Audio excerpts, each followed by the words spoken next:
कि ये व्यक्ति भले अपने आप को हिंदू कहे, ये व्यक्ति भले अपने आप को गेरुआ पहन करके योगी सन्यासी जो कुछ भी कहना कहे, लेकिन इसके आचरण उसके अनुरूप नहीं है, इसलिए इसको उस रूप में नहीं देखा जाना चाहिए।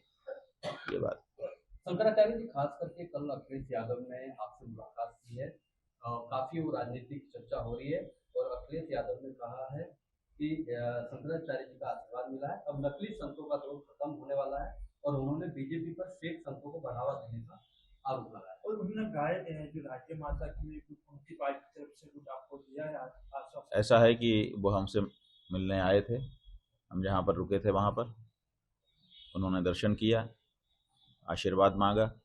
हमने कहा कि व्यक्तिगत रूप से कोई भी हमारे पास आता है हम उसके कल्याण की कामना करते हैं, आपको भी कर रहे हैं, लेकिन जहाँ तक एक पार्टी के रूप में आपको आशीर्वाद की बात है, वो तो तभी हो सकता है जब गौ माता के लिए जो बात हम लोग उठा रहे हैं उसको शपथ पूर्वक आप अपनी पार्टी के माध्यम से घोषित करें। तो उन्होंने कहा हम इस पर विचार कर रहे हैं। हमने कहा विचार करते रहिए।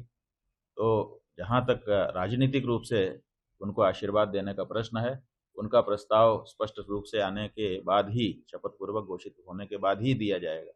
लेकिन एक व्यक्ति के रूप में वो दर्शन करने आए, उन्होंने बताया कि मैं स्वयं गौ सेवा करता हूँ आदि आदि। अपने पूर्वकालिक कार्यकाल के बारे में भी उन्होंने बताया कि मैंने ये किया था, मैंने ये किया था। वो सब हम लोगों ने सुना और जाना।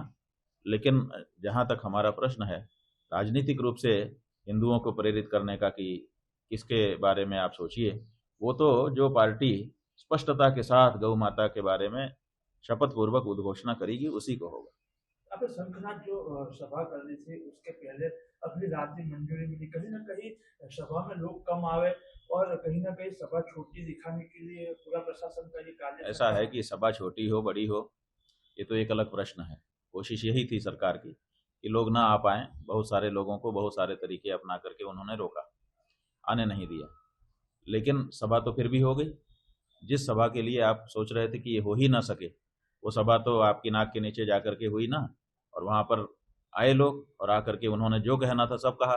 आपने 26 शर्तें लगा दी। वहाँ लोगों ने कहा कि शर्तों से कुछ नहीं होता है। हिरण्यकशिपु नाम के जो राक्षस थे उन्होंने गौ ब्राह्मणों के ऊपर प्रहार किया था। उन्होंने भी जब ब्रह्मा जी उनके सामने आए कहा हमको अमर कर दीजिए, उन्होंने कहा अमर नहीं हो सकते। उन्होंने शर्त लगा दी कि हम दिन में ना मरे, हम रात में ना मरे, हम ऊपर ना मरे, हम नीचे ना मरे, हम अंदर ना मरे, हम बाहर ना मरे, हम मनुष्य से ना मरे, हम पशु से ना मरे, हम अस्त्र से ना मरे, शस्त्र से ना मरे। जाने कितनी शर्तें लगा दी थी, लेकिन अंत में मरे कि नहीं। उसी तरह से हम कह रहे थे कि हमको सभा करने दीजिए, शंखनाद करने दीजिए गौ माता की रक्षा के लिए। आपको व्यवस्था देनी चाहिए थी। ये तो हमारे एजेंडे की बात है, बिल्कुल महाराज आइए आप लोग करिए। लेकिन आपने उसको रोकने का प्रयास किया, ये नहीं हो सकता।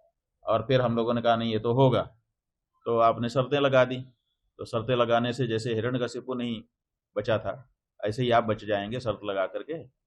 शर्त लगाने से कोई नहीं बचा है, सत्य के साथ खड़े होने से कोई बचता। तो इसलिए ये बात उनको समझ लेनी पड़ेगी और उनकी पार्टी को भी समझ लेनी पड़ेगी। संतों का कोई संतों का ऐसा भी कहना है कि कहीं ना कहीं शंकराचार्य जो सनातन है उसमें विक्षेप कर रहे हैं, यानी योगी जी है वो सनातनी है और उनको टारगेट कर रहे हैं। ठीक है, अगर गाय की हत्या करके और पशुओं की हत्या करके मांस बेचने वाला ही आपकी नज़र में संत है तो आप अपना जानिए। हम तो उस सनातनी हिंदू का प्रतिनिधित्व करते हैं जो इन सब चीज़ों को गलत मानता है, इसलिए हम तो हमारी बात कह रहे हैं। शंकर जी, आप गुजरात की भूमि पे आए, गुजरात में भी गाय को राज्य माता घोषित नहीं हुई है अभी तक, आप उसके बारे में? बात यह है कि यहाँ पर भी विपक्ष की पार्टी ने प्राइवेट मेंबर बिल लाया था, उसमें उस पर चर्चा ही नहीं होने दिया यहाँ के विधानसभा अध्यक्ष ने। इसका मतलब है कि चाहे उत्तर प्रदेश हो, चाहे गुजरात हो, चाहे कोई और जगह हो, भारतीय जनता पार्टी गाय के पक्ष में खड़ी नहीं दिखाई देती है। अनेक प्रमाण मिल चुके हैं। कई प्रदेश तो ऐसे हैं जहाँ के भाजपा प्रदेश अध्यक्षों ने ये कहा है कि हम खाते हैं गाय का मांस, और कोई क्या कर सकता है। डरने की जरूरत नहीं है, हमारे आने पर आपको पूर्ण गौमांस की उपलब्धता रहेगी, ऐसे भी वक्तव्य उनके आए हैं।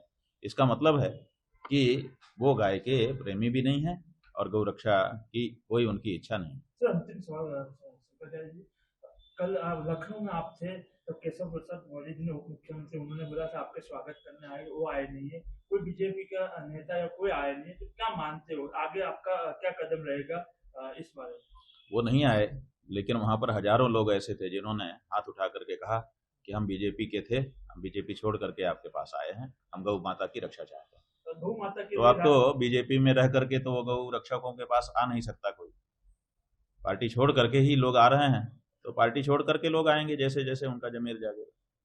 आगे किस तरह का आपका कदम होगा गौ माता के? हमारा कदम बिल्कुल साफ है, गौ माता की रक्षा स्पष्टता के साथ, गौ माता के प्राण और उनके सम्मान की रक्षा के लिए हम लोग निकले हुए हैं। हमने कार्यक्रम घोषित कर दिया है। अभी 15-20 दिन जो आने वाले हैं, इसमें हम एक बुकलेट तैयार कर रहे हैं जिसमें प्रमाणों के साथ जो गाय की परिस्थिति है उसका एक ब्लैक पेपर, काला अध्याय गौ माता का, वो हम बनाएंगे, बना करके उसको जारी करेंगे। उसके बाद फिर हमने गवेशी कृष्णों की आकांक्षा की है कि जैसे शंखनाद होने के बाद महाभारत के युद्ध में भगवान श्री कृष्ण ने गीता का ज्ञान दे करके लोगों अर्जुन का मोह हटाया था, ऐसे ही कुछ लोगों के मन में मोह है कि ये तो हमारे हैं, ये तो हमारे हैं, जबकि वो हमारे नहीं रहे। जब वो गौ माता के विरुद्ध चले गए तो हमारे कहाँ रहे, लेकिन फिर भी कुछ लोगों के मन में मोह है कि ये हमारे हैं, ये हमारे हैं। तो उस मोह को हटाने के लिए गीता का ज्ञान जैसे भगवान श्री कृष्ण ने दिया था, ऐसे ही हम अपने विद्वानों को गवेशी कृष्ण के रूप में तैयार करने के लिए प्रशिक्षण प्रदान करेंगे और 52 दिन के अंदर यह कार्य कर लिया जाएगा। उसके बाद 81 दिन की यात्रा हमारी गविष्ठी यात्रा होगी, जो गौ युद्ध करने के लिए यात्रा होगी, और उसमें सबका सामना किया जाएगा।